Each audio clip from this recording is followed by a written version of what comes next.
सर्व मंगल मांगल्य शिवे सर्वार्थ साधिके शरण्य त्र्यंबके गौरी नारायणी नमस्तुते।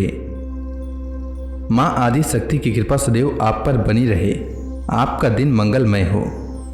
जय माता दी। आज नवरात्रि का छठा दिन है और नवरात्रि के छठे दिन माँ कात्यायनी की पूजा की जाती है। आज मैं आपके लिए दुर्गा सप्तशती पाठ का 8वां अध्याय लेकर आया हूँ। तो आइए श्रवण करते हैं दुर्गा सप्तशती पाठ का 8वां अध्याय। मेधा ऋषि कहते हैं, चंड और मुंड नामक दैत्यों के मारे जाने तथा बहुत सी सेना का संहार हो जाने पर दैत्यों के राजा प्रतापी शुंभ के मन में बड़ा क्रोध हुआ और उसने दैत्यों की संपूर्ण सेना को युद्ध के लिए कुछ करने की आज्ञा दी। वह बोला, आज उदय युद्ध नाम के 86 दैत्य सेनापति अपनी सेनाओं के साथ युद्ध के लिए प्रस्थान करें। कंबु नाम वाले दैत्यों के 84 सेना नायक अपनी वाहिनी से घिरे हुए यात्रा करें। 50 कोटि वीर्य कुल के और 100 धौम्र कुल के असुर सेनापति मेरी आज्ञा से सेना सहित कुछ करें। कालक दौहिर्द मौर्य और कालकय असुर भी युद्ध के लिए तैयार हो मेरी आज्ञा से तुरंत प्रस्थान करें। भयानक शासन करने वाले असुर राज शुंभ इस प्रकार आज्ञा दे सहस्त्रों बड़ी बड़ी सेनाओं के साथ युद्ध के लिए प्रस्थित हुए। उसकी अत्यंत भयंकर सेना आती देख चंडिका ने अपनी धनुष की टंकार से पृथ्वी और आकाश के बीच का भाग गुंजा दिया। राजन, तदंतर देवी के सिंह ने भी बड़े जोर जोर से दहाड़ना आरंभ किया। फिर अंबिका ने घंटे के शब्द से उस ध्वनि को और भी अधिक बढ़ा दिया। धनुष की टंकार, सिंह की दहाड़ और घंटे की ध्वनि से संपूर्ण दिशाएं गूंज उठी। उस भयंकर शब्द से काली ने अपने विकराल मुख को और भी बढ़ा लिया तथा इस प्रकार वे विजयिनी हुई। उस तुमुल नाद को सुनकर दैत्यों की सेनाओं ने चारों ओर से आकर चंडिका देवी, सिंह तथा काली देवी को क्रोधपूर्वक घेर लिया। असुरों के विनाश तथा देवताओं के अभ्युदय के लिए ब्रह्मा, शिव, कार्तिकेय, विष्णु तथा इंद्र आदि देवताओं की शक्तियां, जो अत्यंत पराक्रम और बल से संपन्न थी, उनके शरीर से निकलकर उन्हीं के रूप में चंडिका देवी के पास गई। जिस देवता का जैसा रूप, जैसी वेशभूषा और जैसी वाहन है, ठीक वैसे ही साधनों से संपन्न हो, उसकी शक्ति असुरों से युद्ध करने के लिए आई। सबसे पहले हंस युक्त विमान पर बैठी हुई अक्षसूत्र और कमंडलों से सुशोभित ब्रह्मा जी की शक्ति उपस्थित हुई, जिसे ब्राह्मणी कहते हैं। महादेव जी की शक्ति वृषभ पर आरूढ़ हो, हाथों में श्रेष्ठ त्रिशूल धारण किए, महानाग का कंकण पहने, मस्तक में चंद्र रेखा से विभूषित हो वहां पर पहुंची। कार्तिकेय जी की शक्ति रूपा जगदम्बिका उन्हीं का रूप धारण किए, श्रेष्ठ मयूर पर आरूढ़ हो, हाथ में शक्ति लिए दैत्यों से युद्ध करने के लिए आई। इसी प्रकार भगवान विष्णु की शक्ति गरुड़ पर विराजमान हो, शंख, चक्र, गदा, सांग, धनुष तथा खंग हाथ में लिए वहां पर आई। अनुपम यज्ञ 12 का रूप धारण करने वाले श्री हरि की जो शक्ति है, वह भी 12 शरीर धारण करके वहां पर उपस्थित हुई। नरसिंह शक्ति भी निरसिंह के समान शरीर धारण करके वहां आई। उसकी गर्दन के बालों के झटके से आकाश के तारे बिखरे पड़ते थे। इसी प्रकार इंद्र की शक्ति वज्र हाथ में लिए गजराज एरावत पर बैठ कर आई। उसके भी सहस्त्र नेत्र थे। इंद्र का जैसा रूप है वैसा ही उसका भी था। तदंतर उन देव शक्तियों से घिरे हुए महादेव जी ने चंडिका से कहा, मेरी प्रसन्नता के लिए तुम शीघ्र ही इन असुरों का संहार करो। तब देवी के शरीर से अत्यंत भयानक और परम उग्र चंडिका शक्ति प्रकट हुई, जो सैकड़ों गिद्धड़ियों की भांति आवाज करने वाली थी।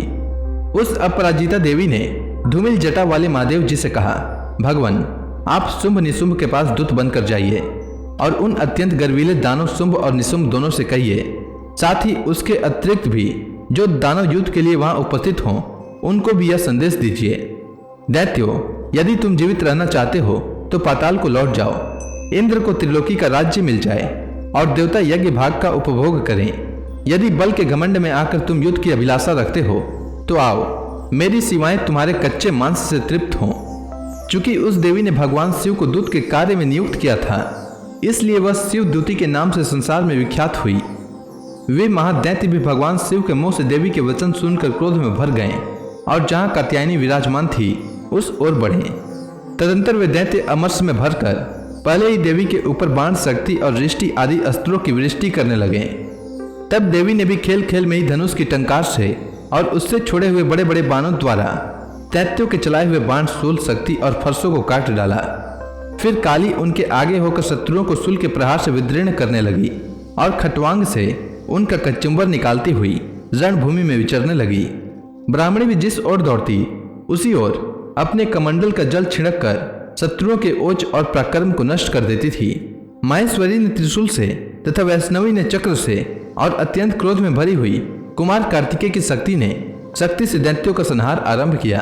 इंद्र शक्ति के वज्र प्रहार से विदीर्ण हो सैकड़ों दानव दैत्य रक्त की धारा बहाते हुए पृथ्वी पर सो गए। वाराही शक्ति ने कितनों को अपनी थुथन की मार से नष्ट किया। डालों के अग्रभाग से कितनों की छाती छिद्र डाली तथा कितने ही दैत्य उसके चक्र की चोट से विदीर्ण हो धरती पर गिर पड़े। नारसिंह भी दूसरे दैत्यों को अपने नखों से विदीर्ण करके खाती और सिंहनाद से दिशाओं एवं आकाश को गुंजाती हुई युद्ध क्षेत्र में विचरने लगी। कितने ही असुर शिव दूती के प्रचंड अट्टहास से अत्यंत भयभीत हो पृथ्वी पर गिर पड़े और गिरने पर उन्हें शिव दूती ने उस समय अपना ग्रास बना लिया। इस प्रकार क्रोध में भरे हुए मातृगणों को नाना प्रकार के उपायों से बड़े बड़े असुरों का मर्दन करते देख दैत्य सैनिक भाग खड़े हुए। मातृगणों से पीड़ित दैत्यों को युद्ध से भागते देख रक्तबीज नामक महादैत्य क्रोध में भरकर युद्ध करने के लिए आया। उसके शरीर से जब रक्त की बूंद पृथ्वी पर गिरती तब उसी के समान शक्तिशाली एक दूसरा महादैत्य पृथ्वी पर पैदा हो जाता। महासुर रक्तबीज हाथ में गदा लेकर इंद्र शक्ति के साथ युद्ध करने के लिए आया। तब इंद्री ने अपने वज्र से रक्तबीज को मारा। वज्र से घायल होने पर उसके शरीर से बहुत सा रक्त चूने लगा और उससे उसी के समान रूप तथा पराक्रम वाले योद्धा उत्पन्न होने लगे। उसके शरीर से रक्त जितनी बूंदें गिरी उतने ही पुरुष उत्पन्न हो गए। वे सब रक्त बीज के समान ही वीर्यवान, बलवान तथा पराक्रमी थे। वे रक्त से उत्पन्न होने वाले पुरुष भी अत्यंत भयंकर अस्त्र शस्त्रों का प्रहार करते हुए वहां मातृगणों के साथ घोर युद्ध करने लगे। पुनः वज्र के प्रहार से जब उसका मस्तक घायल हुआ तब रक्त बहने लगा और उससे हजारों पुरुष उत्पन्न हो गए। वैष्णवी ने युद्ध में रक्त बीज पर चक्र का प्रहार किया तथा इंद्री ने उस दैत्य सेनापति को गदा से चोट पहुंचाई। वैष्णवी के चक्र से घायल होने पर उसके शरीर से जो रक्त बहा और उससे जो उसी के प्रकार आकार वाले सहस्त्रों महादैत्य प्रकट हुए उनके द्वारा संपूर्ण जगत व्याप्त हो गया। कौमारी ने शक्ति से, वाराही ने खंग से और माहेश्वरी ने त्रिशूल से महादैत्य रक्त बीज को घायल किया। क्रोध में भरे हुए उस महादैत्य रक्त बीज भी गदा से सभी मातृ शक्तियों पर पृथक पृथक प्रहार किया। शक्ति और शूल आदि से अनेक बार घायल होने पर जो उसके शरीर से रक्त की धारा पृथ्वी पर गिरी उससे भी निश्चय ही सैकड़ों असुर उत्पन्न हुए। इस प्रकार उस महादैत्य के रक्त से प्रकट हुए असुरों द्वारा संपूर्ण जगत व्याप्त हो गया। इससे उन देवताओं को बड़ा भय हुआ। देवताओं को उदास देख चंडिका ने कालिक से शीघ्रता पूर्वक कहा, चामुंडे, तुम अपना मुख और भी फैलाओ तथा मेरे शस्त्रपात से गिरने वाले रक्त बिंदुओं और उससे उत्पन्न होने वाले महादैत्यों को तुम अपने इस उतावले मुख से खा जाओ। इस प्रकार रक्त से उत्पन्न होने वाले महादैत्यों को भक्षण करती हुई तुम रण में विचरती रहो। ऐसा करने से उस महादैत्य का सारा रक्त क्षीण हो जाने पर वह स्वयं भी नष्ट हो जाएगा। उस भयंकर दैत्यों को जब तुम खा जाओगी तब दूसरे नए दैत्य उत्पन्न नहीं हो सकेंगे। काली से यूं कहकर चंडिका देवी ने शूल से रक्त बीज को मारा और काली ने अपने मुख में उसका रक्त ले लिया। तब उसने वहां चंडिका पर गदा से प्रहार किया, किंतु उस गदापात ने देवी को तनिक भी वेदना नहीं पहुंचाई। रक्त बीज के घायल शरीर से बहुत सा रक्त गिरा, किंतु ज्यों ही वह गिरा त्यों ही चामुंडा ने उसे अपने मुख में ले लिया। रक्त गिरने से काली के मुख में जो महादैत्य उत्पन्न हुए उन्हें भी वह चट कर गई और उसने रक्त बीज का रक्त भी पी लिया। तदंतर देवी ने रक्त बीज को, जिसका रक्त चामुंडा ने पी लिया था, वज्र, बाण, खंग तथा रिष्टि आदि से मार डाला। राजन, इस प्रकार शस्त्रों के समुदाय से आहत एवं रक्तहीन हुआ महादैत्य रक्त बीज पृथ्वी पर गिर पड़ा। नरेश्वर, इससे देवताओं को अनुपम हर्ष प्राप्ति हुई और मातृगण उन असुरों के रक्तपान के मत से उद्धत सा होकर नृत्य करने लगी। इस प्रकार से मार्कंडे पुराण में सावर्णिक मनवंतर की कथा के अंतर्गत देवी महात्म्य में रक्त बीज वध नामक 8वां अध्याय पूरा हुआ। अब आगे की कथा मैं कल लेकर आता हूँ। तब तक के लिए माँ आदिशक्ति का नाम लेते रहें। तो प्रेम से बोली दुर्गा महारानी की जय।